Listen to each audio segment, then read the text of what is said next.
Uh-oh, we got a returning interviewee, Shelby. What's up? What's going on, Shelby? Loving the weather. What's new, man? It's been a little while. Same shit, different day. Yeah, Yeah.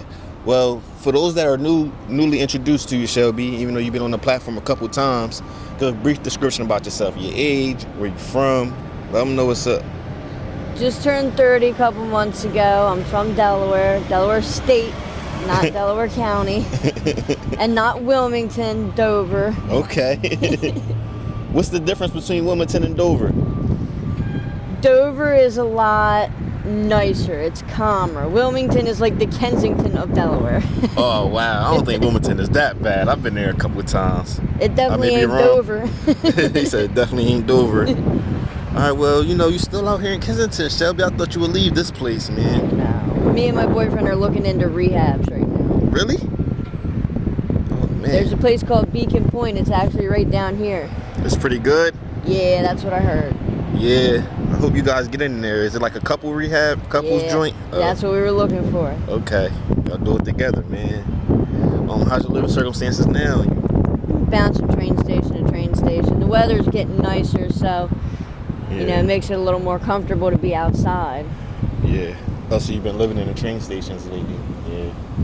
Have people been, bothering you, kicking you out of there, or nah, they just let you guys, do They used to. The cops would come at 5:30, 8:30, 10:30. You weren't allowed to sleep. By the time you lay your head down, they're coming to mess with you. But we're the only people that stay where we're at right now, so we get left alone. Sometimes people even come down and give us food, give us money.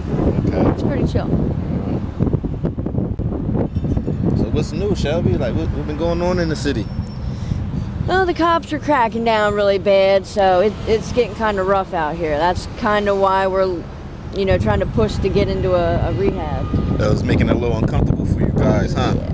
Yeah.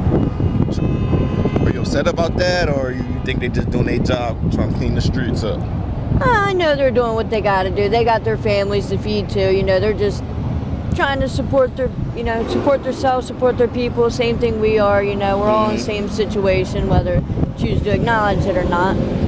But it might be a gift and a curse, because that's kind of what's pushing us to try to get our shit together. Yeah, see? Maybe some great things is happening in Kensington right now. You got to look at the bright side of things. What substance are you battling right now, for those that don't know?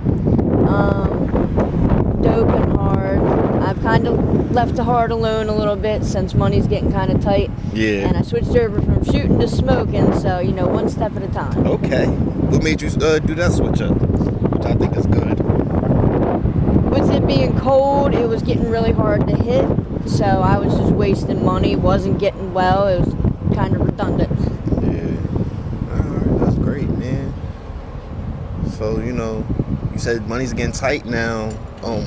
What makes things different? What was you doing before when money was better? I was doing a lot more dope, a lot more hard. Okay. I mean, how would you, gaining money, finances? How would you gaining your Panhandle? Oh, panhandle. Oh, yeah. You've been doing that for a long time, Shelby. Yeah. So people ain't been as much generous as they usually are. I think it's because so many people started doing it. It's like where I'm at is down at 34th Street, and those are college kids. And the way they are is if they don't have enough for everybody, they're just gonna keep it pushing. Bad. Yeah. So how you been showering and stuff, Shelby? I know it's a. Thank God I got a couple friends that got their own place, and they're really good about letting us come over, shower, both of us. Yeah. Now, Shelby, Trump talking about, granting the death penalty on drug dealers. How do you feel about that? Again, gift and a curse. I mean, I don't really think they deserve that.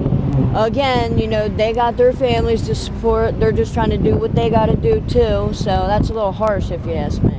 Yeah. I really don't know. I don't really have too much to say about it. I'll just go with the flow and see what happens. But I mean, if they don't have something like that for rapists and murderers and shit like that, how are you gonna crack down so hard on them? Yeah.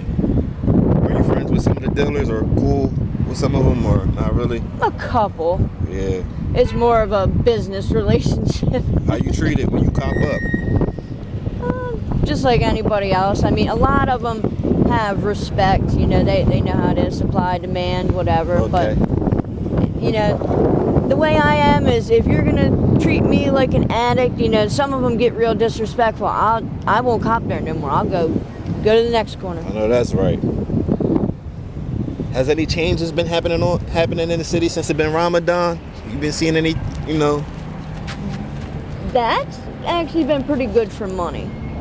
Believe it or not. Why is that? Are people more generous? And, Yeah. Oh, because it's Ramadan? Exactly. Yeah. Do you got any religious? I'm Christian. Christian? Okay. Alright. Now, Shelby, I can always say you are one person that stay off those street corners when it comes to doing dates and stuff. What advice can you give the next person that's out here in the streets that not want to, you know, involve themselves with anything like that? If you don't want to end up on a missing poster, I suggest you stick to panhandling, or I don't really support boosting, but you know, anything but that. Because you never know how it's going to turn out. I've heard so many horror stories about, you know, a girl jumps in a car and they either pistol whip her, take her money, force her to do stuff she doesn't want to do. Like, it ain't worth it, because I guarantee you they ain't paying enough to go missing or have that shit happen to them. Okay. What's your boyfriend do for work? We both panhandle. Oh, yeah, both panhandle? Yeah. Who's winning with the panhandle? I know it's not really no competitive thing, but who get more money coming in? You would imagine I would, because I'm a girl, but we about make the same. Some days I do better than him, some days he does better than me, but on average, we pretty much bust even. So Shelby, is there any times that you lost hope here and you just was like, I just give up with life? I went through that when I first started coming up here, but there's always light at the end of the tunnel. Me and my boyfriend kind of support each other. We're each other's rock. And, you know, when I'm down, he brings me up, vice versa. If I was out here alone, it might be a little harder, but yeah. I'm lucky I got somebody. Well, Shelby, thank you for your time. I wish you and your boyfriend the best of luck. Thank you so much. We're out. And hope you find some shelter, though, Jamie, because it's rough out here in these streets, man. And my husband just came in from rehab for 7 months. Like, was that the guy I just met? No. Oh, my bad, He's my at bad. work like a man should be. Like, Oh, no. wow. I'm gonna keep it real. I met my husband out here. I was on Broadway prostituting. Mm-hmm. Different guy, different dude. Like,